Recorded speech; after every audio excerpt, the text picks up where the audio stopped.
नमस्कार। TYBA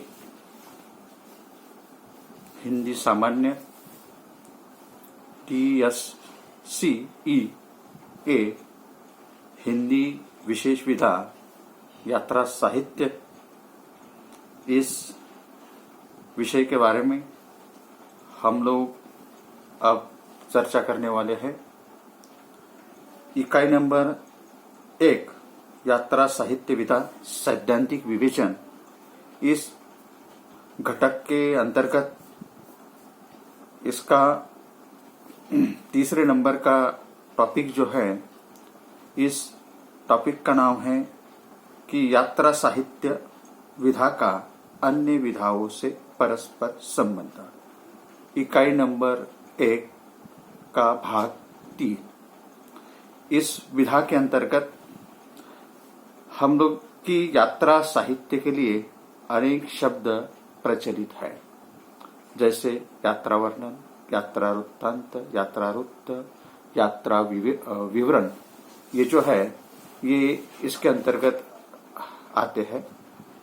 यात्रा संस्मरण, यात्रा निबंध आदि।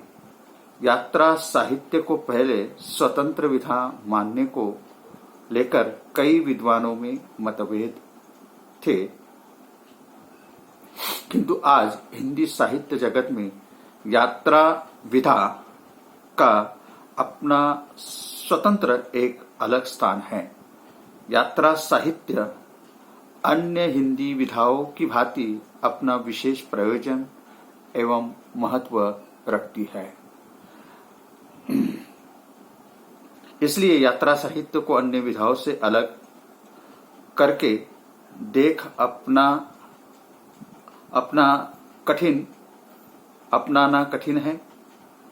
इसलिए यात्रा साहित्य का अन्य विधाओं से परस्पर संबंध इस प्रकार से हम स्पष्ट कर सकते हैं। पहला जो है यात्रा साहित्य एवं संस्मरण।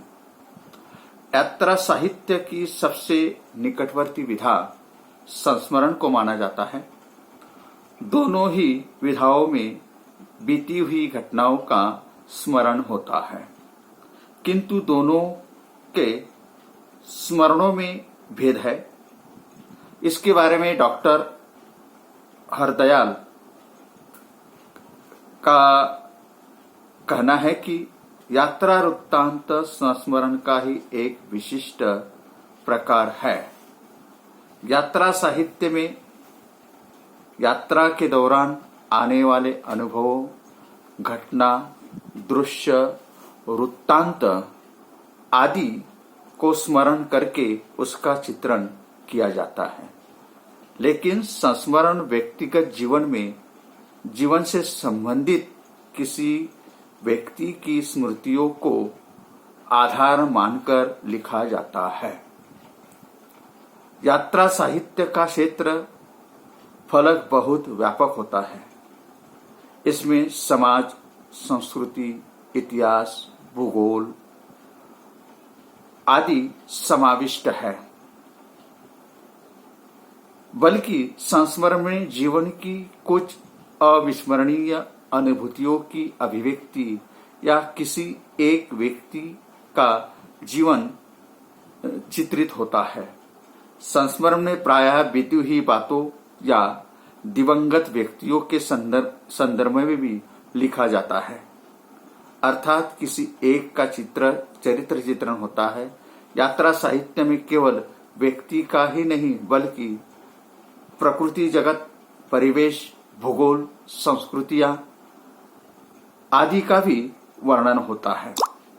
संस्मरण में घटित घटनाओं का उल्लेख मात्र होता है। लेकिन यात्रा साहित्य में घटित घटनाओं के साथ साथ यात्रा साहित्य लेखक अपनी प्रतिक्रियाएं भी व्यक्त करता है।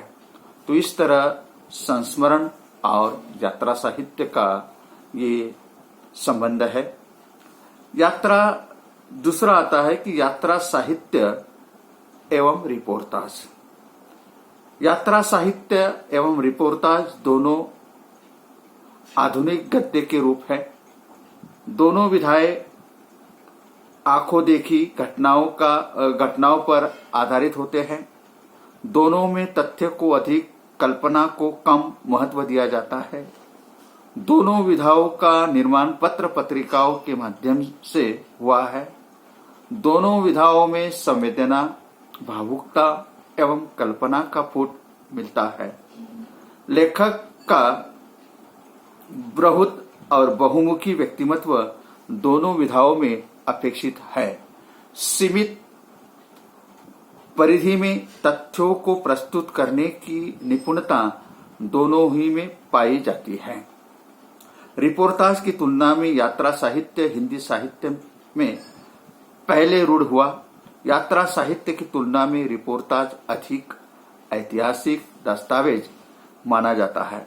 रिपोर्टाज में जहां किसी विशिष्ट भूप्रदेश का वर्णन होता है, यात्रा साहित्य में लेखक जहां जहां घूमता है वहां की विशेषताओं का वर्णन करता है। इसलिए रिपोर्टाज की तुलना में यात्रा साहित्य विपुल मात्रा में लिखा गया है।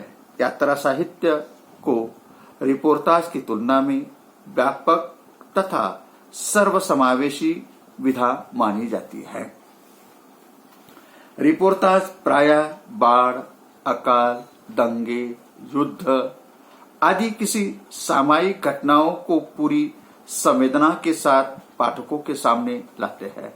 अर्थात इस विधा के केंद्र में घटना विशेष रहती है। यात्रा साहित्य में लेखक की यात्रा स्वउद्देशीय ही होती है, पर यात्रा उसकी साध्य होती है, साधना नहीं। रिपोर्टाज में लेखक सिर्फ दर्शक होता है। यात्रा साहित्य में लेखक स्वयं अनुभूतियों को संवेदनात्मक अभिव्यक्ति देता है। रिपोर्टाज और यात्रा साहित्य में काफी समानताएं हैं, किंतु दोनों भिन्न भिन्न विधाएं हैं। तो इस तरह से यात्रा साहित्य एवं रिपोर्टाज के बारे में हमने देखा। तीसरे नंबर की विधा है यात्रा साहित्य एवं डायरी साहित्य। यात्रा साहित्य एवं डायरी साहित्य में बीती हुई घटनाओं का पुनर्मूल्यांकन एवं स्मरण होता है। वास्तव में डायरी साहित्य यात्रा साहित्य के लिए उपयोगी माध्यम है। कई लेखक टिप्पणी के माध्यम से अपने यात्रा के अनुभवों को स्मरण करके साहित्यिक अभिव्यक्ति प्रदान करते हैं, लेकिन डायरी लेखक पाठकों के लिए डायरी ही नहीं लिखता, उसका उद्देश्य मनोरंजन या ज्ञानार्जन भी नहीं होता। लेखक डायरी में सिर्फ